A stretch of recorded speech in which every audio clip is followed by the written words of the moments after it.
using yellow ochre, a little bit of blue and some burnt sienna, which I actually could do with getting some more burnt sienna out. Just mixes it up a little bit here and there where you get a few different colour tones if you use the burnt sienna in there too. So I'll be using yellow ochre, burnt sienna, a little bit of cadmium yellow and blue for this. So just use the yellow ochre first into the blue, that mixes the green, a little bit of the red, burnt sienna in with that, and then I'm just basically going to start off here. These strips are getting smaller and smaller the further back I go. And I'm just filling them in and blocking them in like that basically. Really simple all the way along. And as you can see, little bumps on the top edge of these. So I'm sort of like trying to follow the pencil lines which I put in there basically. Just trying to follow them the best I can.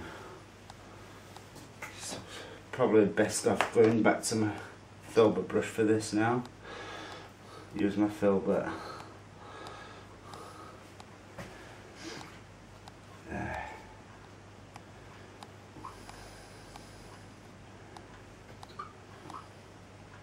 Bit of a smaller brush so I can get into these tighter spots.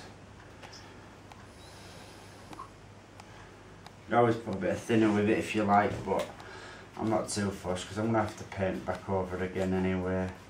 I'll be painting into these, so I'm not too fussed at the moment. Just want to get some of that green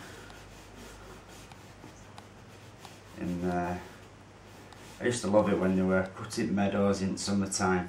I used to, like, me and my sister would go out and we'd be making dens in the actual, in all this hay, we'd be making little buildings and little houses and everything. Used to love it. Crazy when you live in a place like this, there's so much to do when you're a kid. Just an awesome place to live.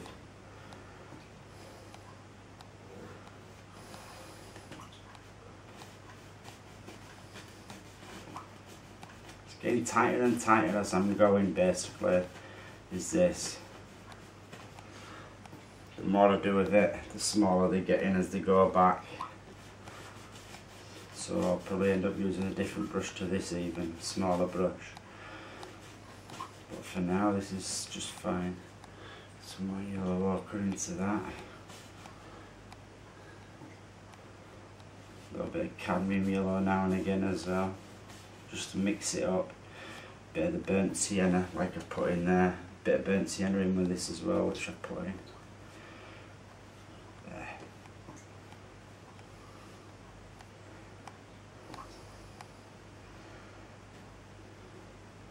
And that's just going to taper right down into there basically.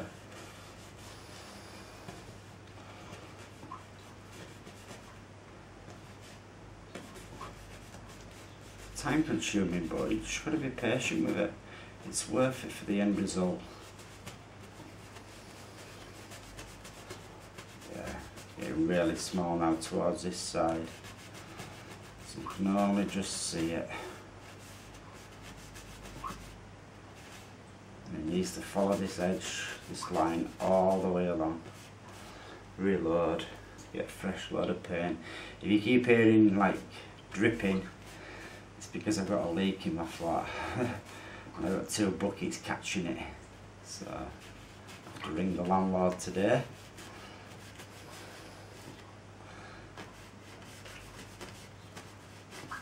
Just back to about there. So that's what I'm doing at the moment. I'm just going to touch it up now because I've only concentrated on this side up to the line there. And these strips, it's going to be pretty surreal. I'm not after painting like each blade of grass in or anything like that. As you can see with the leaves and the trees, I've done it in a very simple way.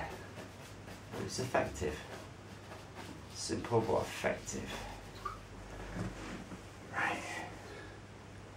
So what I'll do is I'll just work my way through here now and do these, and then I'll show you how.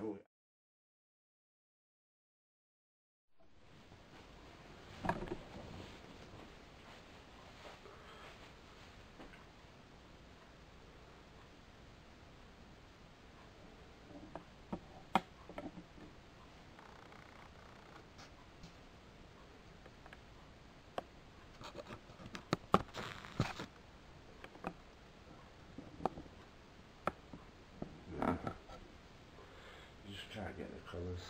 They're not dark enough when it's down there. It needs to be up here, like this.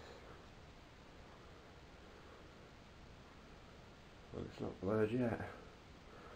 Don't want to jinx it.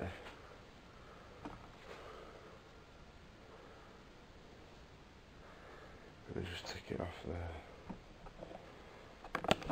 So I should be able to walk around with it without it blurring, you know.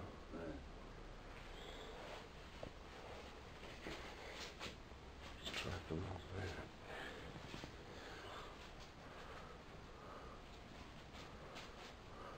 Yeah, that's best.